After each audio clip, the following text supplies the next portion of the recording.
भारत चीन को ध्यान में रखते हुए दुनिया के अन्य देशों के साथ अपने रिश्ते मजबूत कर रहा है। इसी क्रम में 10 नई जगहों पर डिफेंस अताशे की तैनाती की गई है। दरअसल भारत रक्षा कूटनीति को मजबूत करने के इरादे से पूरी दुनिया में पकड़ बनाने की कोशिश में जुटा हुआ है। प्रधानमंत्री नरेंद्र मोदी जब पोलैंड पहुंचे और एयरक्राफ्ट से बाहर आए, तब उनके स्वागत के लिए जो लोग खड़े थे उनमें इंडियन आर्मी के एक ब्रिगेडियर भी थे, ब्रिगेडियर सतीश त्रिवेदी। ब्रिगेडियर सतीश त्रिवेदी 3 महीने पहले ही पोलैंड में डिफेंस अताशे के पद पर गए हैं और तब कई दशकों बाद यहां भारत की डिफेंस विंग शुरू हुई। सिर्फ पोलैंड में ही नहीं बल्कि भारत ने पिछले कुछ महीनों में 10 नई जगहों पर अपनी डिफेंस विंग शुरू की है और डिफेंस अताशे तैनात किए गए हैं।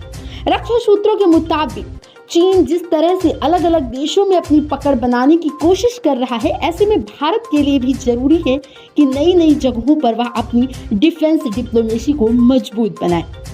रक्षा सूत्रों के मुताबिक 10 नई जगहों पर भारत ने डिफेंस विंग खोली है।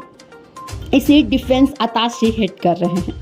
डिफेंस अताशे मिलिट्री एक्सपर्ट होते हैं जो एम्बेसी के साथ मिलकर डिप्लोमेटिक मिशन से जुड़े होते हैं या मिलिट्री मामलों में सलाह देते हैं और नजर रखते हैं। जिस तरह लगभग सभी देश डिफेंस डिप्लोमेसी पर फोकस बढ़ा रहे हैं, उनमें डिफेंस अताशे की भूमिका भी बेहद अहम होती जा रही है। रक्षा सूत्रों के मुताबिक 10 जगहों में से 7 जगहों पर नए डिफेंस अताशे तैनात किए गए हैं और 3 जगहों पर दूसरे देशों से, जहां भारत के डिफेंस मिशन में बड़ी संख्या में लोग हैं, वहां भेजे गए हैं। इनमें अफ्रीकी देश शामिल हैं। इनमें पोलैंड के साथ ही Algeria, Djibouti, Ivory Coast, Spain, Armenia, Mozambique, Ethiopia, Tanzania शामिल हैं। 10 में से 4 जगहों पर आर्मी ऑफिसर और 3 जगह पर नेवी और जगह पर एयरफोर्स ऑफिसर्स को भेजा गया है। सूत्रों के मुताबिक लगभग इन सभी जगह डिफेंस विंग खुल गई है या खुलने की प्रक्रिया पूरी हो गई है।